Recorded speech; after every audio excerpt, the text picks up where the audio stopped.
Bona tarda, avui tenim a Albert Fontarrés. Moltes gràcies, Albert, per acompanyar-nos. L'Albert és periodista i educador social, ha treballat a televisió, ràdio, premsa i internet, a mitjans com Lleida TV, el diari Segre, UAU, Lleida.com, El Temps o el diari Ara, i fins i tot també ha col·laborat amb TV3. Però actualment exerceix com a educador social després d'haver treballat amb projectes amb joves en situació de vulnerabilitat, persones sense llar i també, molt concretament, a projectes dedicats a l'abandonament escolar. Actualment ets també vicepresident del Col·legi d'Educadors i Educadores Socials de Catalunya i membre de la Plataforma per a l'Educació Mediàtica i del Consell Educatiu Municipal, tant a Lleida com a Catalunya. L'Albert és una persona molt activa, un activista del món de l'educació, implicat en el teixit associatiu. Ha format part des de l'AFA, de l'escola segurament on van els teus fills, de la FAPAC i de moviments d'innovació educativa. Ha estat guardonat amb diferents premis a nivell periodístic, com pot ser el Premi Josep Pallach, el Premi Milà de Periodisme per a la Igualtat i el Pica d'Estats. I combines a nivell professional l'escriptura d'articles sobre l'educació i la cultura, i en aquest número especial de l'Ideal que fem des de l'àmbit de l'educació considerem imprescindible la teva visió i la teva mirada des de la teva experiència personal, però també professional en els àmbits que t'has mogut. Per tant, Albert, moltes gràcies per acompanyar-nos i començaríem l'entrevista. La primera és des de l'àmbit professional, com a educador social i també, evidentment, des de la teva visió de la vicepresidència del Col·legi d'Educadors i Educadores Socials, per tant, donant veu a tot el sector. Un dels reptes principals que ha afrontat avui la nostra societat és quin paper tenen l'educació social, els educadors i educadores socials, en l'àmbit de l'educació. M'agradaria conèixer una mica quin és aquest paper que genera transformació i també, sobretot, en quin punt ens trobem i cap a on va el sistema. Ens trobem en un moment en què la titulació universitària que ajuda a formalitzar el que temps enrere, dècades enrere, s'havia anat coneixent amb altres noms i educador especialitzat, especialment, però a partir del decret del 1991 es crea la titulació, que era una reclamació històrica i una titulació oficial universitària, i comença a implementar-se el curs 92-93, entre les quals les primeres universitats la de Lleida, i ara faria 30 anys de la sortida de les primeres titulades universitàries en educació social, i és un bon moment com per veure que hem estat estancades. Aquell moment que neix també amb un canvi de paradigma de tot allò que és el fet educatiu, però també de tot allò que és les relacions, l'estat del benestar, l'equitat, com treballem per intentar mitigar les desigualtats.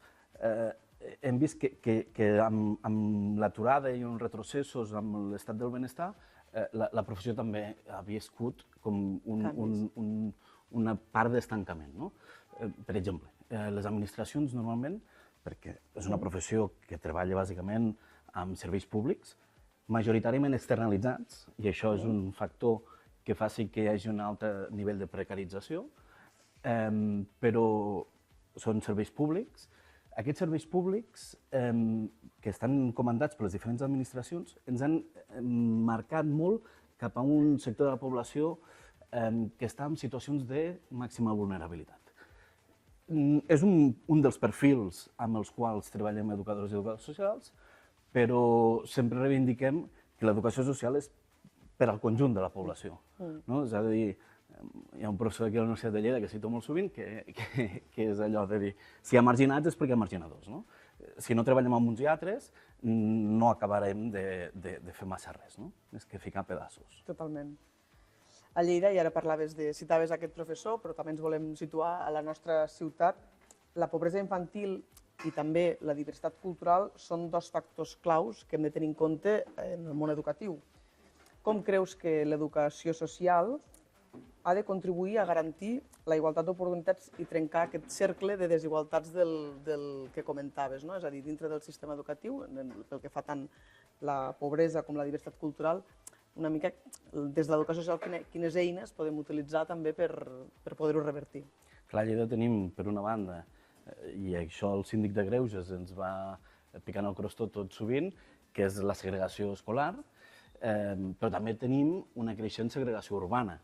I són dos elements que estan combinant-se i això pot tenir conseqüències que són, jo crec que greus, i que ara és el moment de posar-hi remei i de plantejar-nos elements que a vegades són molt impopulars, des de la tria de centres, per exemple, el suposat dret de les famílies a l'hora de triar d'escola, o el fet de com distribuïm els centres dins del mapa de la ciutat. Tot això són elements que demanen, a més, també molts recursos, però això és clau de cara a la societat del futur. En educació sempre hem de plantejar, amb aquella part teòrica, sempre és quin model d'infant, jove, adult, t'imagines a l'hora de després començar a fer tota l'acció formativa i educativa. I aquí ha de ser un model que permeti veure-hi un infant, un jove, un adult, amb moltes característiques diferents. I aquí és el sistema on ha de sortir de les seues quadrícules i aquest jo crec que seria l'aportació que podríem fer des de l'educació social. Parlàvem d'iniciatives a nivell local i parlàvem també del Consell Escolar Municipal i del Pacte per l'Equitat, un dels elements que tu també hi has participat. Com valores aquestes polítiques, aquest Pacte per l'Equitat, i què creus que caldria consolidar o ampliar a la nostra ciutat en aquest sentit? Aquí jo crec que el que cal és buscar aquells mínims comuns que permetin anar bastint coses, i jo crec que aquest és un punt de partida inicial, però fa falta que realment totes les administracions, i aquí per una banda hi ha la part de l'administració educativa que li pertoca a la Generalitat, però després també hi ha tota la part municipal, que demanen que hi hagi uns consensos que permetin fer que el que diu el síndic de que aquí tenim una segregació escolar que s'ha d'erradicar, vagi endavant. I això demana que els diferents grups municipals també tingueu aquests consensos, aquest consens múltiple mínim que permeti que governi qui governi, qui hi hagi en cada moment al capdavant, mantengui una línia, perquè això és sobretot una mica el que demana el sistema escolar, que és aquella certa estabilitat, aquells horitzons ben marcats, ben definits, que permetin que les polítiques vagin orientades i no a cops de bastó, ara aquí i ara allà.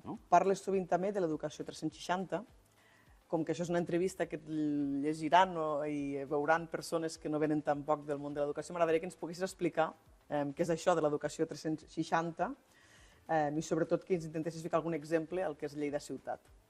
Clar, l'educació 360, això és un concepte que ve especialment de la gent, dels companys i companyes de la Federació de Moviments de Renovació Pedagògica, que ells n'hi deien educació a temps complet. Aquí també hi incloïen la part dels horaris, de repensar.